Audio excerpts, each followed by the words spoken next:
नमस्कार. खूप स्नेह लांबरेमध्ये तुम्हा सर्वांचे अगदी मनापासून स्वागत आहे. आज मी तुम्हाला नाश्त्यासाठी मिश्र डाळीचे मऊ लुसलुशीत, जाळीदार आणि सोबतच पौष्टिक असे अप्पे तयार करून दाखवणार आहे. त्याच सोबत तयार केलेल्या अप्प्यांसोबत खाण्यासाठी एक मस्त अशी चटपटीत चवीची चटणी सुद्धा मी तुम्हाला तयार करून दाखवणार आहे. तयार केलेल्या चटपटीत चटणीसोबत हे मिश्र डाळीचे अप्पे खाण्यासाठी फारच टेस्टी लागतात. मी जे सर्व सामग्रीचं योग्य प्रमाण घेऊन आणि जी पद्धत वापरून तुम्हाला मिश्र डाळीचे अप्पे तयार करून दाखवणार आहे, त्याचं मिश्रण फर्मेंट करण्यासाठी तुम्हाला कोणतीही वेगळी प्रोसेस करायची गरज पडणार नाही. अगदी सोप्या पद्धतीने प्रत्येक सामग्रीचं अचूक प्रमाण घेऊन व्हिडिओमध्ये दाखवल्याप्रमाणे तुम्ही मिश्र डाळीचे अप्पे बनवाल, तर अगदी पहिल्या प्रयत्नातच तुमचे मिश्र डाळीचे अप्पे अगदी कापसासारखे मऊ लुसलुशीत आणि जाळीदार बनून तयार होतील. चला तर मग वेळ वाया न घालवता लगेचच आपण आपल्या आजच्या ह्या चविष्ट आणि पौष्टिक रेसिपीला सुरुवात करूया. तर बघा, सर्वात अगोदर काय करायचंय, तुम्हाला जर सकाळच्या नाश्त्यासाठी अप्पे बनवायचे असतील, तर तुम्ही अप्प्यांसाठी लागणारे सर्व जिन्नस आदल्या दिवशी दुपारीच 3 किंवा मग 4 वाजता पाण्यामध्ये भिजत घालायचे. म्हणजे सकाळी तुम्हाला नाश्त्यासाठी त्याचे अप्पे बनवता येतील. तर सर्वात प्रथम इथे मी या ताटामध्ये हे 1 वाटी तांदूळ घालून घेणार आहे. हे बघा, तांदूळ मी ह्या ठिकाणी अगदी साधेच घेतले. राशनच्या दुकानात मिळतात तेच साधे तांदूळ मी ह्या ठिकाणी घेतले. ही सर्व मापं आपण वाटीच्या साहाय्यानेच मोजून घेणार आहोत. आता सेम साईजच्या वाटीने मी ही अर्धी वाटी हरभरा डाळ म्हणजेच चणा डाळ घेतली आहे. या डाळीमुळे अप्पे चवीला छान लागतात खाण्यासाठी. यानंतर हे अर्धी वाटी पोहे मी ह्या ठिकाणी घेतले. पोह्यांमुळे अप्पे मस्त असे मऊ लुसलुशीत व्हायला मदत होते. यासोबतच आता ही पाव वाटी मुगाची डाळ सुद्धा मी ह्या ताटामध्ये घालून घेणार आहे. आणि आता ही पाव वाटी सफेद उडदाची डाळ देखील मी ह्या ताटामध्ये घालून घेणार आहे. तर आता सर्वात शेवटी मी ह्याच्यामध्ये हे अर्धा चमचा मेथीचे दाणे घालून घेणार आहे. याच्याने अप्प्यांचं मिश्रण अगदी छान फर्मेंट होतं. तर असे सगळे जिन्नस अगोदर वाटीने मोजून घ्यायचे. हे प्रमाण घेऊन तुम्ही अप्पे बनवले तर तुमचे अप्पे अगदी पहिल्या प्रयत्नातच अगदी मऊ लुसलुशीत आणि जाळीदार बनून तयार होतील. खूपच सोप्या पद्धतीने मी तुम्हाला आज मिश्र डाळीचे अप्पे तयार करून दाखवणार आहे. हे सर्व जिन्नस एकत्र करून यांना मी प्रथम ह्या बाउलमध्ये घालून घेणार आहे. यांना 2 ते 3 पाण्याने चांगलं असं स्वच्छ धुवून घ्यायचंय. यांना पाण्याने स्वच्छ धुवून घेतल्यानंतर आता ह्याच्यामध्ये खूप सारं पाणी घालायचंय. ह्यांच्यावर आपल्या मधल्या बोटाच्या 3ही कांड्या डुबतील एवढं पाणी ह्याच्यामध्ये घालायचंय आणि ह्याच्यावर घट्ट झाकण ठेवून ह्यांना 5 ते 6 तास पाण्यात भिजत ठेवायचंय. तर हे पहा, इथे मला ह्यांना भिजत ठेवून बरोबर 6 तास झाले. हे पहा, तुम्ही ते पाहू शकता, ह्याच्यातले सर्व जिन्नस पाण्यात भिजून छान फुगून आले. याच्यातलं जे पाणी आहे ते फेकायचं नाहीये. तर ह्या पाण्याचा वापर हे सर्व जिन्नस मिक्सरला दळताना करायचा आहे. मिक्सरच्या भांड्यात गरजेप्रमाणे भिजवलेले हे सर्व जिन्नस असे थोडे थोडे करून दळायला घालायचे. याच्यामध्ये अगदी गरजेप्रमाणे थोडंसं पाणी घालून ह्यांना मिक्सरला अगदी बारीक दळून घ्यायचंय. हे सर्व जिन्नस आपण ज्या पाण्यामध्ये भिजत घातले होते तेच पाणी ह्या ठिकाणी वापरायचंय. ह्याच्याने अप्प्यांचं मिश्रण छान फर्मेंट होतं. तर असं हे पाणी फेकून न देता ह्याचा वापर यांना मिक्सरमध्ये बारीक करताना करायचा आहे. मिक्सरला तयार केलेली ही डाळ तांदळाची पेस्ट सुरुवातीला अशी एखाद्या मोठ्या भांड्यामध्ये काढून घ्यायची आहे. तर मिक्सरच्या भांड्यात 2 बॅचमध्येच माझे सर्व भिजवलेले जिन्नस बारीक करून झाले. हे मिश्रण मी मुद्दामच असं मोठ्या भांड्यामध्ये काढून घेतलंय, कारण ह्याला आपण हाताने चांगलं फेटून घेणार आहोत. हे पहा, असं ह्याला हातानेच 4 ते 5 मिनिट असं चांगलं फेटून घ्यायचंय. ही स्टेप जर तुम्ही फॉलो केली तर तुमचं हे मिश्रण छान फ्लफी होईल. मिश्रणाला हलकेपणा येईल आणि त्याच्याने हे मिश्रण छानपैकी फर्मेंट होऊन ह्यांचे अप्पे सुद्धा मस्त असे मऊ लुसलुशीत, हलके फुलके आणि जाळीदार होतील, तेही सोड्याचा वापर न करता. तर आता फेटलेलं सगळं मिश्रण आता मी ह्या बाउलमध्ये घालून घेणार आहे. रात्री झोपण्यापूर्वीच तुम्ही भिजवलेले सर्व जिन्नस मिक्सरला वाटून त्यांची अशी मिक्सरला बारीक पेस्ट करून फेटून घ्यायची आहे आणि तयार केलेल्या ह्या मिश्रणावर झाकण ठेवून याला रात्रभर कमीत कमी 10 ते 12 तास तरी फर्मेंट करायला एखाद्या उबदार ठिकाणी ठेवून द्यायचंय. बघा, तुमचं हे मिश्रण तुम्हाला सकाळी उठल्यावर फर्मेंट होऊन छान असं फुगून आलेलं दिसेल. मला वाटलंच होतं आपलं हे मिश्रण फर्मेंट होऊन फुगून येईल. त्यासाठी मी रात्री झोपताना ह्याच्यावरची डिश काढून ह्याला मी असं ह्या खोलगट पातेल्या खाली ठेवून दिलं होतं फर्मेंट करण्यासाठी. डिशला हे फुगून आलेलं मिश्रण चिटकलं असतं आणि भांड्याच्या बाहेर ओतू जाऊन सांडलं असतं. तर हे पहा, तुम्ही ते पाहू शकता. आपलं हे मिश्रण बघा किती छान फर्मेंट झालंय. अति जास्त प्रमाणात मिश्रण भांड्याच्या बाहेर ओतू गेलं तर समजावं ते मिश्रण अगदीच आंबूस झालंय. त्याचा वासही अगदीच आंबूस येतो आणि त्याचे आप्पे देखील खाताना फारच आंबूस लागतात. पण आपलं हे मिश्रण बघा कसं मस्त असं अगदी परफेक्ट असं फर्मेंट झालंय. याचा अगदीच आंबूस वास पण येत नाहीये. याला जर तुम्ही योग्य वेळेपर्यंत फर्मेंट होऊ दिलं, तर तुमचं हे मिश्रण अगदी व्यवस्थित फर्मेंट होईल आणि ह्याचा अति जास्त वेळ फर्मेंट होऊन आंबूस वासही नाही येणार. 10 ते 12 तासांनंतर हे मिश्रण असं फर्मेंट करून घेतल्यानंतर तुम्हाला जर ह्याचे आप्पे काही वेळानंतर बनवायचे असतील, तर तुम्ही हे मिश्रण असं सुरुवातीला चमच्याने फेटून याला फ्रिजमध्ये ठेवून द्यायचंय. म्हणजे ह्याचा अति जास्त आंबूस वास नाही येणार. बस 10 ते 12 तासांपेक्षा जास्त वेळ ह्याला फर्मेंट करायचं नाहीये. तर हे पहा, तुम्ही ते बघितलंच असेल. आपलं हे मिश्रण बघा किती छान फर्मेंट झालंय आणि ह्याला मस्त असा हलकेपणाही आलाय. अशा हलक्या-फुलक्या मिश्रणाचे आप्पे सुद्धा मस्त असे हलके-फुलके, मऊ लुसलुशीत आणि जाळीदार तयार होतात. तर हे पहा, सुरुवातीला हे मिश्रण चमच्याने फेटून असं प्लेन तयार करून घ्यायचंय. आपला हा आप्याचा नाश्ता अजूनच जास्त पौष्टिक बनवण्यासाठी मी ह्याच्यामध्ये काही जिन्नस घालणार आहे. असंही मुलं भाज्या खायचा कंटाळा करतात. तेव्हा तुम्ही त्यांना अशा आप्प्यांमधून हव्या त्या भाज्या खायला देऊ शकता.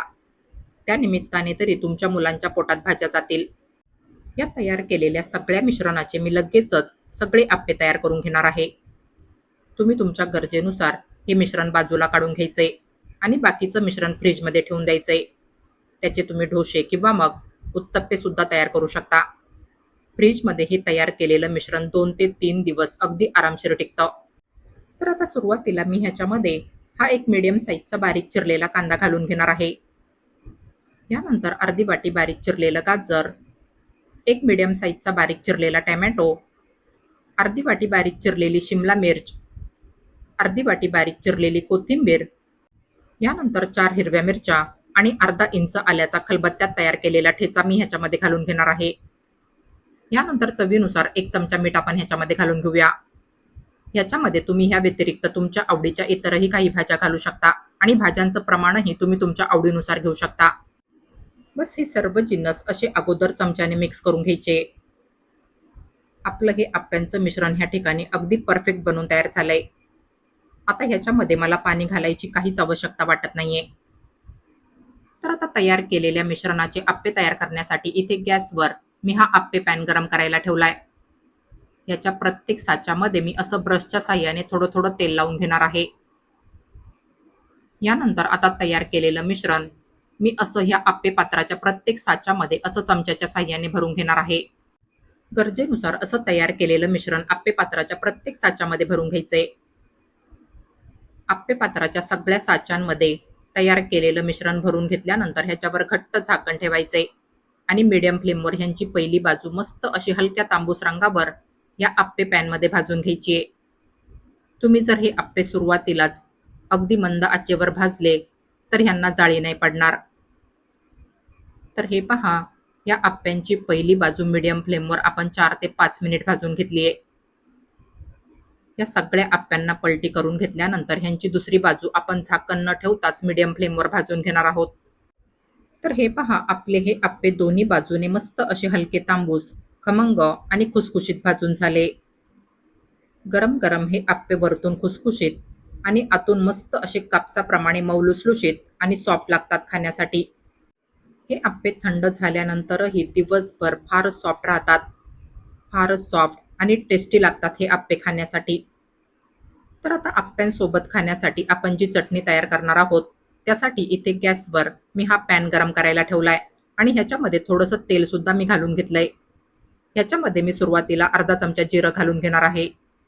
यानंतर 3 चमचे अख्खे धने, 4 ते 5 लसणाच्या पाकळ्या आणि अर्धा इंच आलं आणि हे अगदी थोडेसे म्हणजे छोटी अर्धी वाटी कच्चे शेंगदाणे मी ह्याच्यामध्ये घालून घेणार आहे. यांना तेलामध्ये अगदी मंद आचेवर छान असं खमंग परतून घ्यायचंय. याच्यातले शेंगदाणे तेलामध्ये तळून ह्यांचा हलकासा रंग बदलला आणि ह्यांचा छान असा हलकासा सुगंध यायला लागला की ह्याच्यामध्ये मी हा एक मीडियम साईजचा लांबट चिरलेला कांदा घालून घेणार आहे. कांदा ह्या सर्व सामग्रीसोबत हलकासा ट्रान्सपरंट होईपर्यंत परतून घ्यायचा आहे. कांदा अगदीच डार्क तांबूस रंगावर परतायचा नाहीये. बस कांदा असा परतून ट्रान्सपरंट दिसायला लागला, की ह्याच्यामध्ये मी अगदी थोडीशी चिंच घालून घेणार आहे.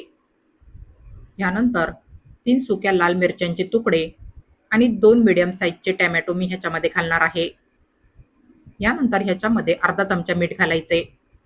टोमॅटोचा आणि चिंचेचा आंबटपणाचा बॅलन्स टिकून राहण्यासाठी ह्याच्यामध्ये 1 चमचा सुरीने बारीक चिरलेला गूळ घालायचा आहे. तुम्हाला वाटत असेल गुळामुळे चटणी खाण्यासाठी गोड लागते की काय, पण तसं काहीच होणार नाही. त्यासाठी आपण बस 1 चमचा गूळ ह्याच्यामध्ये घातलाय. ह्याच्याने आपली चटणी चवीला मस्त अशी चटपटीत बनून तयार होईल. मुलांना आणि आपल्याला सुद्धा नेहमीच मस्त असं चटपटीत खावंसं वाटत असतं आणि तयार केलेल्या आप्प्यांसोबत तर ही चटणी फारच टेस्टी लागते खाण्यासाठी. मला खात्री आहे आप्प्यांसोबत या चटणीचं कॉम्बिनेशन तुम्हाला नक्कीच फार आवडेल. ह्याच्यातले सर्व जिन्नस शिजून सॉफ्ट व्हावे त्यासाठी ह्याच्यावर घट्ट झाकण ठेवायचे आणि लो फ्लेमवर ह्यांना अगदी फक्त 5 ते 6 मिनिट शिजून घ्यायचे. तर हे पहा, इथे आपले हे सर्व जिन्नस शिजून मस्तपैकी सॉफ्ट झाले. हे पहा, ह्याच्यातला टोमॅटो अशा या स्पॅच्युल्याने सहज स्मॅश होतोय. बस अशा पद्धतीने ह्याला शिजवून घ्यायचे आणि गॅस बंद करून ह्याला पूर्णपणे थंड होऊ द्यायचे. पॅनमधले सर्व जिन्नस थंड झाल्यानंतर ह्यांना मी इथे या मिक्सरच्या भांड्यामध्ये घालून घेतलंय. आता ह्याच्यामध्ये मी हे 1 चमचा मीडियम तिखट असलेलं लाल तिखट घालून घेणार आहे. यानंतर चवीनुसार अर्धा चमचा मीठ आणि गरजेप्रमाणे थोडं थोडं पाणी घालून ह्यांना मिक्सरला अगदी बारीक पेस्टप्रमाणे बारीक करून घ्यायचंय. मिक्सरला तयार केलेली ही सगळी पेस्ट मी ह्या बाउलमध्ये काढून घेणार आहे. ही चटणी तुम्ही अशीच देखील आप्प्यांसोबत खाऊ शकता. अशीच देखील ही चटणी आप्प्यांसोबत खाण्यासाठी फारच छान लागते.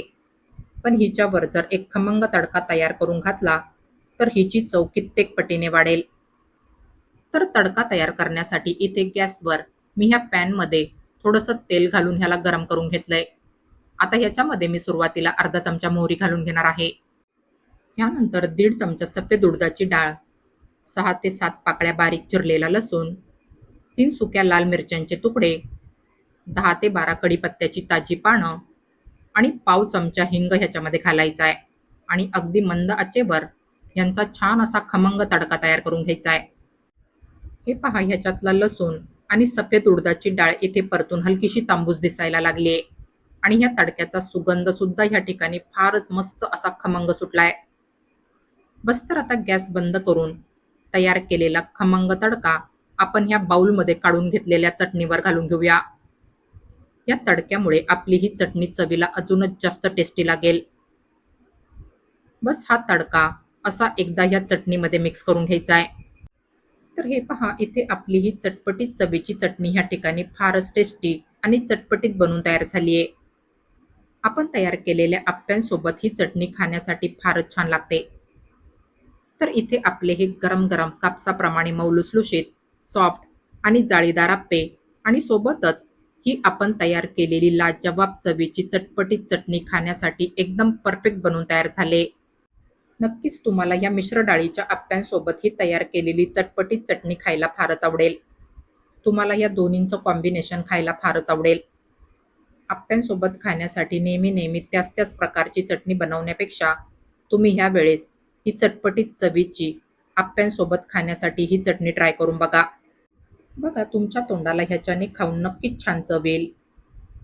हे पहा, तुम्ही इथे बघितलंच असेल आपले हे आप्पे ह्या ठिकाणी किती सॉफ्ट, स्पॉन्जी, जाळीदार आणि मऊ लुसलुशीत बनून तयार झाले.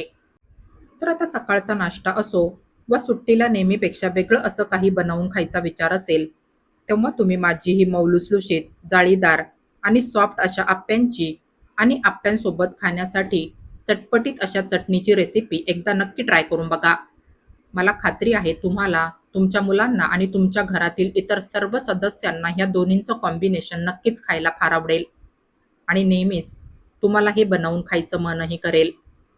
तर तुम्ही माझी ही रेसिपी एकदा नक्की ट्राय करून बघा आणि तुम्हाला माझी आजची ही रेसिपी आवडली असेल तर प्लीज माझ्या रेसिपीला लाईक आणि जास्तीत जास्त शेअर करा आणि अशाच नवनवीन आणि पारंपरिक रेसिपीज बघण्यासाठी माझ्या या चॅनलला सबस्क्राईब करा.